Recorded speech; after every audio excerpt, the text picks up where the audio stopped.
정치권의 허심탄회한 속내를 들어보는 시간, 각설하고 시즌2. 장성철 공론센터 소장, 서용주 더불어민주당 상근 부대변인 두 분과 함께합니다. 어서 오십시오. 네, 안녕하십니까. 안녕하세요. 네, 장 소장님 요즘에 좀 마음이 좀 많이 복잡하신가요? 추워서 그래요. 뭐 다른 건 없습니다. 네. 마음이 춥고 몸도 춥고. 정치적으로 뭐 좀 힘드시지 않나는? 괜찮아요. 괜찮습니까? 네, 서정욱 변호사가 저를 도와줄 겁니다. 변호인이 선임이 되셨군요. 할까 생각 중이에요. 알겠습니다. 네, 죄송합니다. 네. 자, 바로 이제 본론으로 들어가겠습니다. 자, 요즘에 이제 인요한 혁신위원장 또 이준석 전 대표 참 이슈의 또 중심에 서 있다 이렇게 볼 수 있는데, 인요한 혁신위원장 이야기부터 하겠습니다. 어제 홍준표 대구시장을 만났는데 듣보잡이라는 단어를 여러 번 쓰면서 강한 말을 쏟아냈습니다. 이거 어떻게 해석을 해야 될까요? 그냥 그동안 쌓여있던 화풀이 하신 것 같아요. 공개적으로. 그러니까 듣보잡이라는 것을 누굴 지칭했느냐. 뭐 본인이 중진으로서 당에서 당원권 제명당했잖아요. 그러니까 그것에 대해서 상당히 좀 억하심정이 있었는데, 공개적인 발언을 통해서 네. 그분들에 대한 공격을 한 것이 아니냐라는 생각이 들어서 인요한 위원장이 좀 이용당한 것 같아요. 네, 혁신에 대해서 이제 얘기하러 갔는데 이제 홍준표 시장은 야, 기회는 이때다. 나를 쫓아낸 그런 사람들 공격하는 기회로 삼았다. 그래서 당한 것 같아요.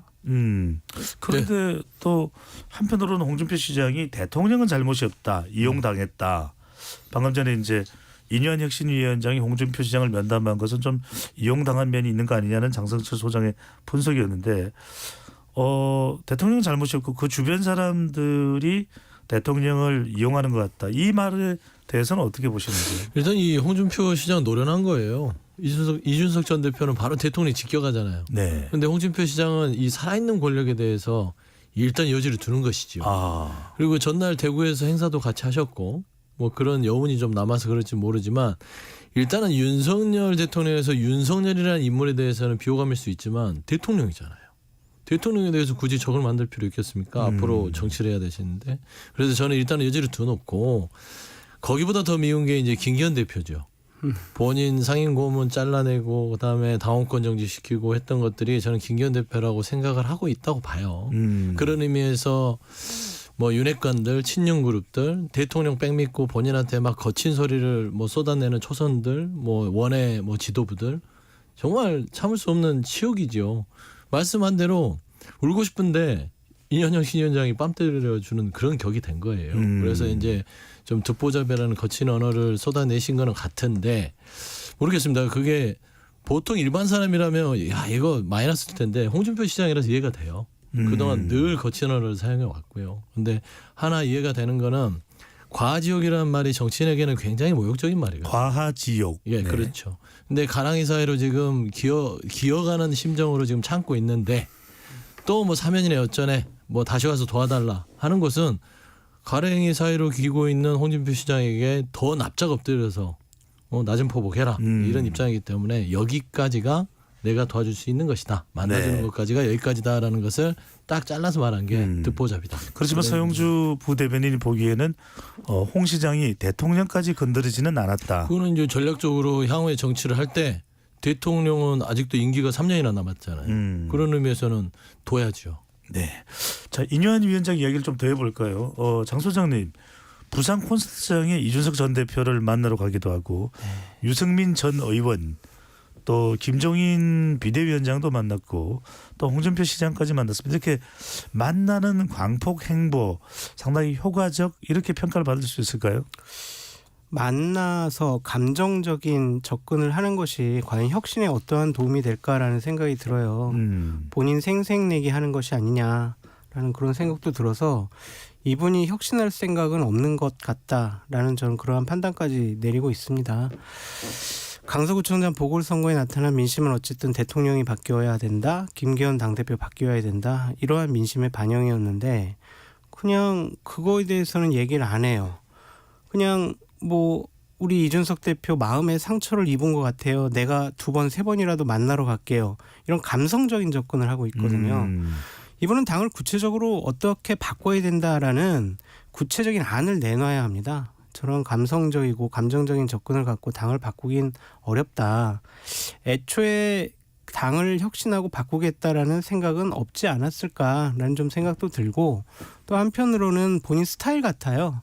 본인이 지금 주목받고 각광받고 한마디 하면은 언론에 대서특필되고 어디 가서 누구 만나는 거 보도가 되고 하는 것을 좀 즐기는 것이 아니냐. 그래서 자칫 잘못하면 속빈강정이 되겠다. 아니면 이미 속빈강정이 됐다. 그렇게 표현하고 싶습니다. 속빈강정으로 표현해 주셨는데 서영재 부대변인은 예. 어떻게 보십니까? 상대당의 예. 혁신위원장인데 최근에 많이 주목을 받고 있습니다. 예. 또 중진 불출마 또 대통령과 가까운 친윤계의 불출마를 또 대통령을 사랑한다면 불출마나 험지 출마를 권유할 수밖에 없는 것 아니냐 이런 얘기가 나오는데 이런 인 위원장의 행보 어떻게 바라보시는지요? 저는 장 소장님 말에 뭐 거의 동의합니다. 이제 점점 속이 비어가고 있다.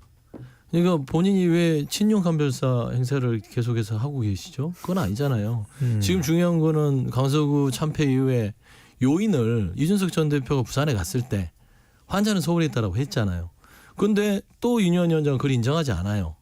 마음 아픈 이준석이라 했어요. 그러면 환자는 너야 이 얘기거든요. 왜 자꾸 서울에다 얘기해? 환자는 너야. 너를 내가 고쳐줄게 이거거든요. 그러면 대화를 할 수가 없는 것이잖아요. 결국에 지금 윤여한 혁신위원장의 패턴은 처음에는 좀 좀 찬란해요. 겉보기에는. 근데 속내를 보면 정작 중요한 윤석열 대통령한테는 고개를 쳐들지 못하고 있습니다. 그러면 혁신이 되겠습니까? 통합이나 희생이나 이것도 변화라는 그 기점에서 용산의 윤석열 대통령에 대한 어떤 문제점을 지적할 때 통합도 되고 희생도 되는데 거기를 못 건들고 통합해라 희생해라 아무도 안 움직여요. 그리고 이준석 전 대표하고 이렇게 계속해서 환자 실랑이를 벌어봤자 본인한테는 그냥 겉모습만 노력하는 거 열심히는 하는데 잘은 못한다. 그런 평가를 받을 것 같아요. 네. 결과물이 없을 것 같아요. 구체적인 당을 혁신시킬. 그래서 결국에는 김기현 당대표 체제가 흔들릴 때 그것을 좀 막아주는 방어막 역할을 한 것이 아니냐 그런 생각도 들고. 장 선생님 근데 당도 위기감과 위기인식은 있을 텐데 네. 주호영 의원은 그런 이야기를 합니다. 서울 갈 일 없다. 네. 대구에서 시작했으면 대구에서 정치를 마치는 것이다. 네. 조경태 의원은 선거에서 못 이기면 그게 네. 무슨 혁신이냐. 사실상의 영남 중진 의원 불출마나 험지 출마를 좀 거부한 것 아니냐. 그런데 당에서도 위기다. 인유한 혁신위원장이 무너지면 국민의힘도 무너질 수 있다. 이런 인식이 없는 걸까요? 없는 것 같아요. 지금 하는 행동들을 보면 김기현 당대표부터 많은 생각을 하고 있다라는 보도는 나오고 있지만 어떠한 입장이나 태도를 명백하게 밝히고 있지 않고 영남 중진 윤핵관 3선 이거에 공통적으로 딱 걸리는 분이 장제원 의원이잖아요. 장제원 의원은 나는 절대로 뭐 불출마나 수도권 험지 출마 안 할 거야 라고 하면서 이제 11일 날 토요일이죠. 본인의 산악회 뭐 버스 90대 동원해가지고 세과시 하겠다라는 거 아니에요? 네, 90대요? 예, 함양에서 뭐 9대 아니고 90대가 맞습니까? 90대입니다. 네. 그래서 함양에서 세과시를 하고 그런 모습을 보이는 거 보면 나는 험지에 출마할 생각이 없어. 나는 희생할 생각이 없어라는 거죠. 그래서 인유한 위원장의 혁신위가 속빈강정이 될 수밖에 없다라고 말씀드린 이유가 이런 거예요. 그러니까 이런 분들이 한 분이 물꼬를 딱 터줘야 되거든요. 김기현 당대표부터 아니 나 5선이나 했잖아요. 울산에서 나 더 이상 뭐 내가 그러한 안정적인 지역구에 출마하지 않을게요. 불출마하든지 아니면 수도권 출마하든지 당에서 결정하는 대로 저 따르겠습니다. 네. 우리 중진 의원님들 총선 승리를 위해서 우리 희생합시다. 이런 얘기를 먼저 던져야 되는데 가만히 있잖아요. 눈치 보고 있잖아요. 그렇다면은 인유한 혁신위원장이 가장 의지를 갖고 해야 될 부분에 대해서도 결과물이 없을 수도 있다. 그러면 인유한 혁신위원장은 무슨 역할을 했느냐. 본인 이름 알린 것밖에 더 있느냐. 그런 비판 받을 수 있죠. 네. 김기현 국민의힘 대표가 사선으로 알고 있는데 사선. 사선이죠? 네. 네네. 확인해서 한 번 더 네, 사선입니다. 사선 사선. 네, 사선으로 확인된다는 거 한 번 더. 전 내년에 또 다셔가지고 우선 되시라는 바람으로. 득담으로요. 네, 미리. 득담. 그 잊어먹을 때는 김사선이라고 하시면 알겠습니다. 자, 민주당도 비슷한 고민이 있을 수밖에 없는데 네. 총선 불출마를 묻는 공문을 발송했습니다. 이전에도 총선 앞두고 현역 의원들에게 거의 현역 의원들 전원에게 출마 불출마 여부는 확인을 하게 되나요? 네, 공문을 그렇죠. 통해서. 네, 수요조사를 하죠. 네. 예. 자, 특별한 일은 아닙니다. 네, 이게 일각에서는 비명계 신당설을 의식해서 미리 좀 집안 단속을 하는 거 아니냐 이런 이야기도 나오기도 하고 한편으로는 출마 불출마를 가려서 누구를 공천해야 될지 향후에 그걸 미리 좀 짜기 위해서다 이런 또 해석도 나오는데 어떻게 보십니까? 아니 통상 당이 총선을 앞두고 각 지역구의 불출마 의견들을 구해요.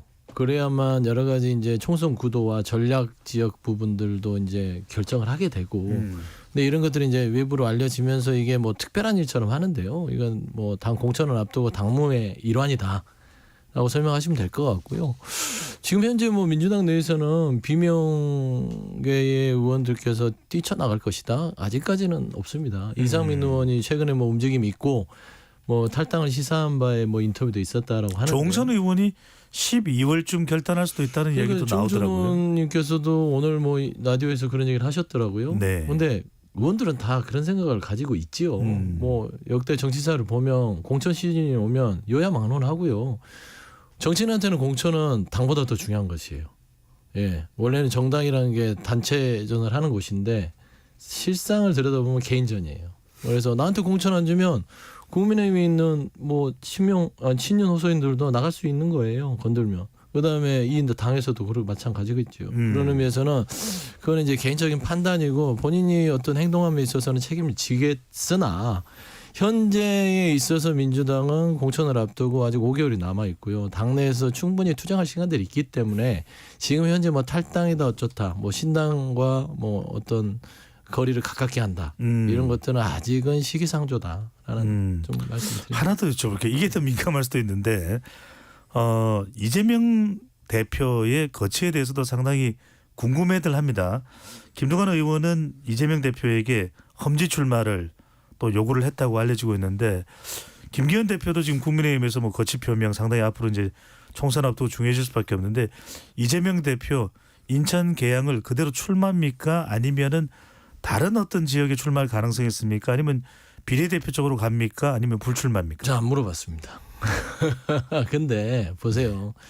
근데 저는 좀 뭐 김두관 의원이나 뭐 일부 의원들께서 그런 얘기를 할 수 있다고는 봐요.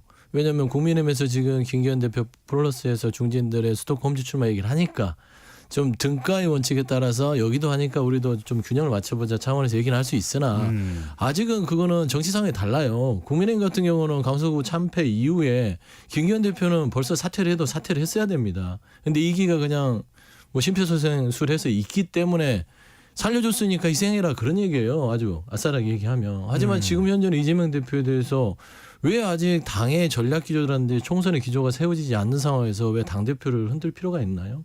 예를 들어서 뭐 이은호 의원이나 뭐 나머지 의원들께서 김두관 의원도 다선이지 않습니까? 그럼 본인들이 험지 출마하겠다고 먼저 던지고 이재명 대표도 하셔라. 이렇게 주장을 한다면 모르겠지만 본인들은 가만히 있으면서 이재명 대표의 험지 출마하라는 것은 뭔가 좀 앞뒤가 안 맞지 않냐. 그냥 단지 뭐 뉴스 메이킹을 하기 위한 또 어떤 계산이 있지 않냐라고 밖에 생각이 안 됩니다. 장 소장님은 내년 총선을 생각할 때 더불어민주당의 이재명 대표는 어떤 방향으로 가는 것이 총선에 또 당 내에서도 명분이 있을 것으로 보는지요? 제가 이재명 당대표의 참모의 입장과 아니면 그냥 객관적인 평론을 할 평론가의 입장은 다를 것 같아요. 참모라면 무조건 배지 다는 대로 나가시라. 그래서 배지를 달고 계셔야 2027년도에 대선 도전에 도움이 된다. 그냥 명분 좋게 예를 들면 안동에 나가셔가지고 떨어져요.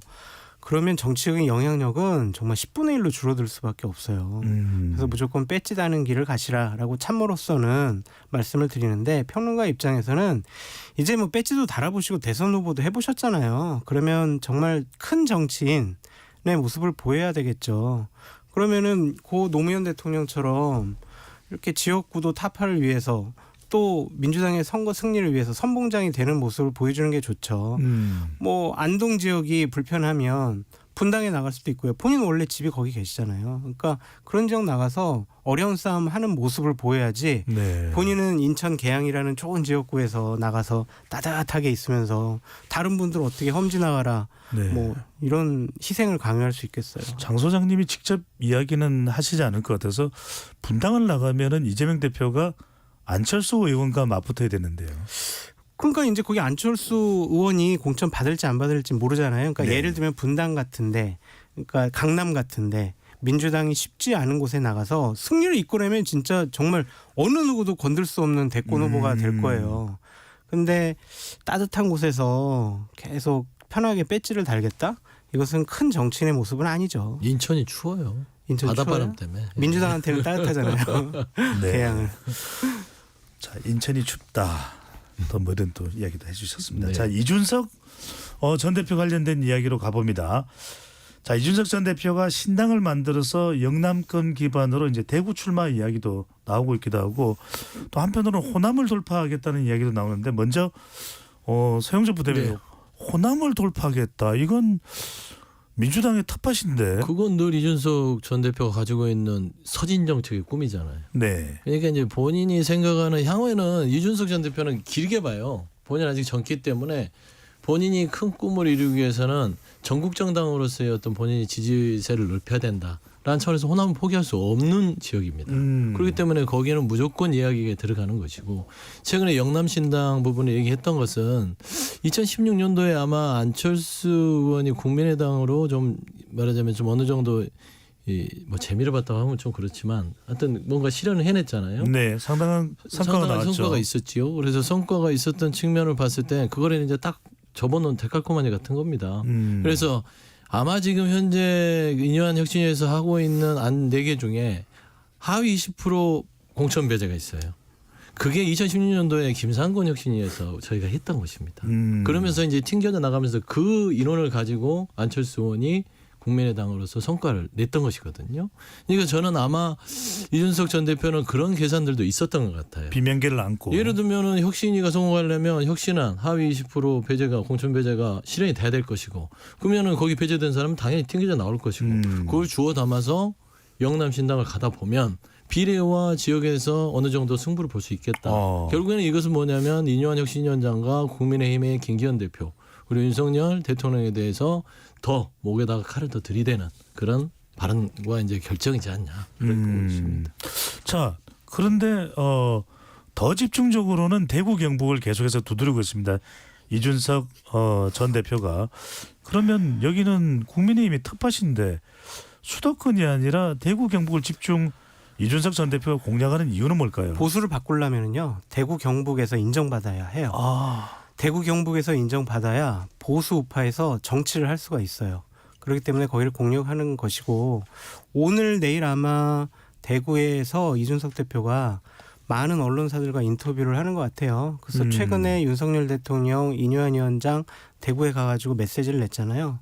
거기에 이제 맞대응하는 메시지를 낼 것 같은데 어떠한 발언을 하는지 좀 지켜봐야 될 것 같고요.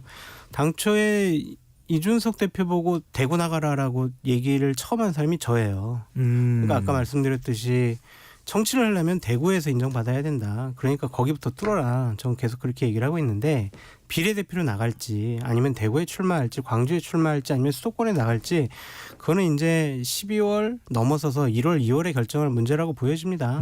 여러 가지 상황을 지켜봐야 될 것 같고 일단은 신당을 정말 만들 것인지 그리고 만드는데 어떠한 분들이 함께 할 것인지 그것부터 좀 지켜봐야 될 것 같아요. 네, 장선수 소장님은 또 이준석 전 대표에 대한 분석을 또 잘 하고 계시는 것으로 알고 있는데 딴 거는 못해요?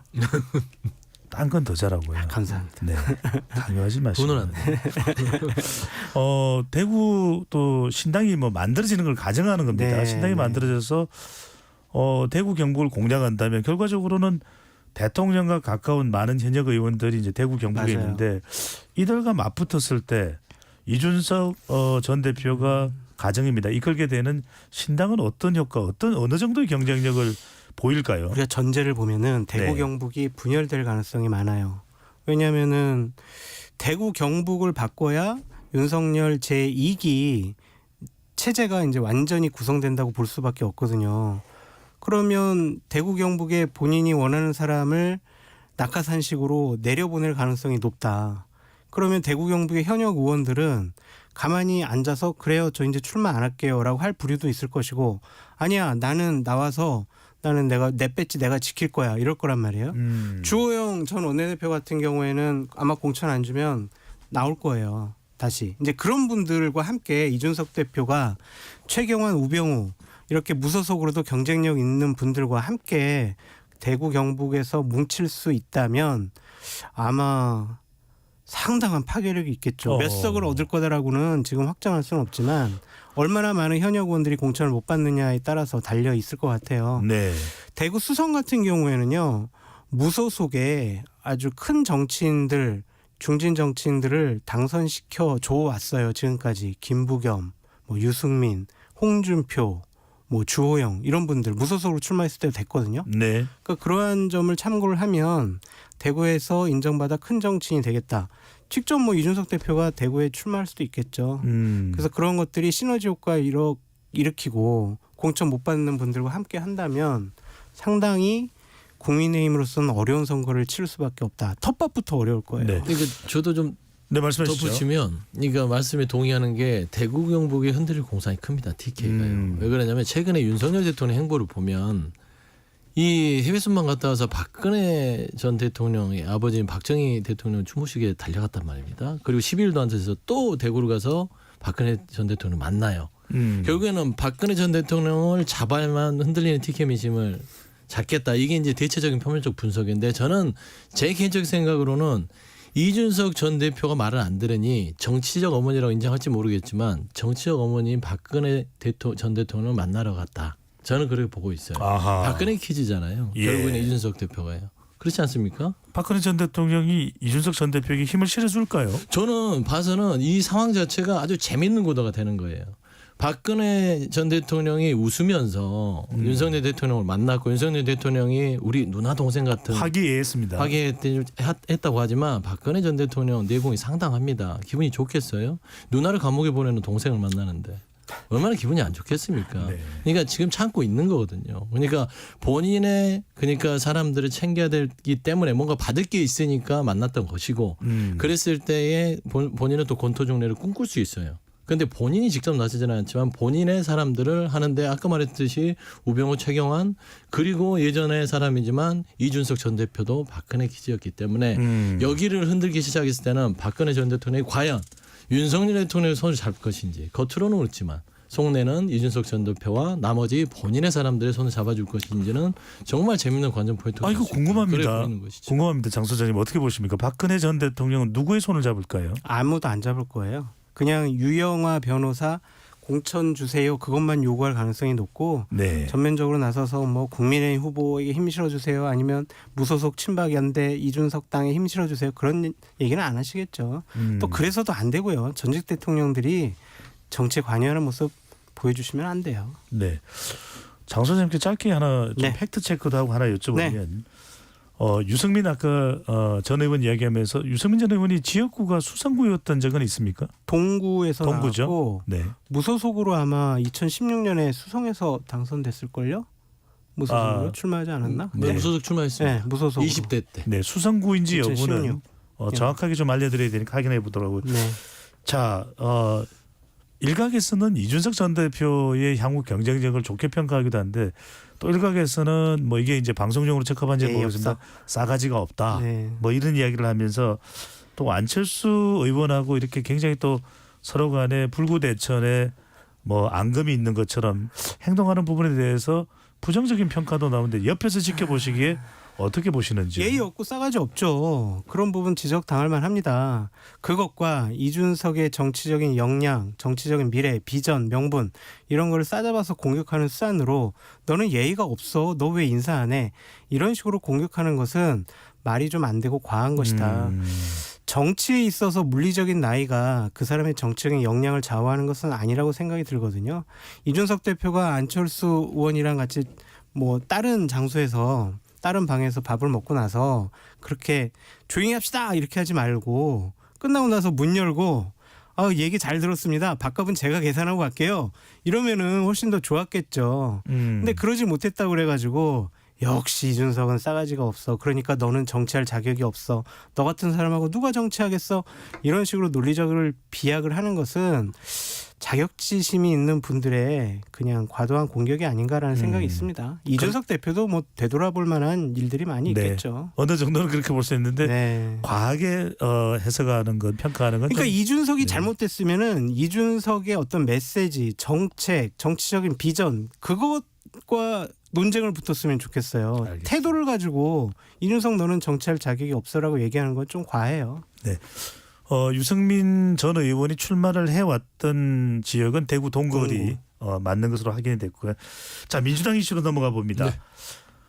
최근 들어서 민주당이 잘 안 보인다. 민주당 이슈가 그러니까 나왔습니다. 이재명 대표가 333 전략을 했는데도 별로 이렇게 조명을 못 받고 있다라는 상황에서 자, 오늘 오후에 이제 결정이 된다고는 합니다만 이동관 방송통신위원장 그리고 한동훈 법무부 장관에 대해서 탄핵을 추진하겠다 이런 얘기가 나오는데 일각에서는 정책을 내지 왜 탄핵을 자꾸 내느냐 이런 지적도 나옵니다. 어떻게 보십니까? 정책 냈는데요. 정책 많이 내고 있고요. 네. 지금 민생 정책에 대해서는 그 트랙으로 가는데 원래 지금 총선 시즌이 되면 정책이 잘 안 보여요. 333을 내든 뭐 444를 내든 337을 내든 잘 안 보이긴 하지만 정책이라는 건 꾸준히 쌓여가듯 가기 때문에 그 부분은 진행하고요. 탄핵 부분은 일단은 어제 이제 의총이 열리긴 했는데 의총에서 이동관 방통위원장에 대한 탄핵 소추에 대한 의견들은 거의 뭐 중지를 모았다고 제가 확인했습니다. 그리고 네. 나머지 이제 검사 탄핵 부분에 있어서는 조금 이견들이 있어서 오늘 의총에서 뭐 의결을 할 것 같은데요. 뭐 무난하게 이제 이 부분은 꼭 가야 되니까 가는 거예요. 정치적 의도가 있는 것들은 아니어서 특히나 이동관 방통위원장 같은 경우는 짧은 기간이지만 너무나 많은 좀 직무 범위 이상의 일들을 많이 했어요. 그래서 이게 이 탄핵의 이유가 차고 넘치기 때문에 아마 오늘 탄핵 소추 발의가 될 것이고 뭐 본인의 행동에 대해서 책임을 지는 것들이 고위공직자의 어떤 자세 아니겠습니까? 그래서 거기에 대해서는 뭐 이런 지하에 뭐 변명 없이 민주당의 어떤 탄핵 부분에 대해서는 판단을 받아봐야 된다고 보입니다. 근데 죄송한데 민주당 정책 하나만 말씀해 주실래요? 네. 뭐가 있는지? 저 한 번도 최근에 들어본 적이 없어서. 좀 다양하게 지금 하고 있습니다. 네, 알았습니다. 예. 최근에 뭐 관련된 뭐 여러 정책들도 네, 저희 설명하면 제가 한 30분을 잡아먹어야 돼서. 예. 네. 자, 또 하나 여쭤봐야 될 부분이 뭐 마지막 질문이겠습니다만 국회 본회의에서 오늘 통과 가능성이 높은데 노란봉투법과 방송 3법 자 본회의 상정하는데 일단 본회의에서는 통과될 가능성이 높은데 그렇죠. 결과적으로는 대통령이 거부권 행사 가능성이 상당히 높다 이렇게 전망되고 있거든요. 윤재욱 원내대표가 제2 요구를 하겠다라고 하는 것을 보면 네. 거부권을 요청할 것 같습니다. 이 부분은 어떻게 보십니까? 이제 뭐 뭔가 이게 정부가 받아들일 수 없는 네. 또 법안이다라는 판단이 있겠지만 상당히 여론의 부담도 있을 텐데요. 저는 민주당을 좀 비판하고 싶어요. 그토록 좋은 법안이고 절실한 법안이었으면 왜 문재인 정권 때는 안 했느냐. 그 당시에도 이 법안 통과시켜야 된다는 목소리가 많았는데 안 했잖아요. 그랬는데 지금 와가지고 윤석열 정권 들어서니까 이거를 한다? 이거는 좀 뭐 모순된 행동 같아요. 좋아요. 그러면은 과거에 반성부터 좀 하고 이 법안을 우리가 꼭 통과시켜야 되는 명분과 논리에 대해서 국민들께 설명을 해 주시든지 아니면 어쨌든 국정 운영을 하고 있는 국민의힘에서 반대하고 있으니까 조금 더 원내대표들끼리 아니면 정책위의장 같이 모여서 논의를 하는 게 좋지 이렇게 힘자랑하는 것은 조금 그렇게 썩 좋아 보이지는 않습니다. 일단은 뭐 빨리 제가 이제 뭐 설명을 좀 드리면 네. 노란봉투법 방송법 3법 부분에 있어서는 문재인 정부 때 왜 처리하지 않았냐 이 부분에 대해서는 좀 반성할 여지는 있다고 봐요. 그럼 반성만 하세요. 해야 되는데 저는 봐서 노란봉투법 같은 경우는 코로나의 어떤 그런 여파 때문에 경제와 방역 두 축을 가다 보니 기업에 대한 어떤 경제활동 위축 부분 때문에 좀 논박이 있었어요. 그래서 그 노란봉투법을 미뤄왔던 게 있었고요. 두 번째 방송 3법 같은 경우도 이건 좀 게을렀던 것 같아요. 그때 좀 처리를 했어야 되는데 네.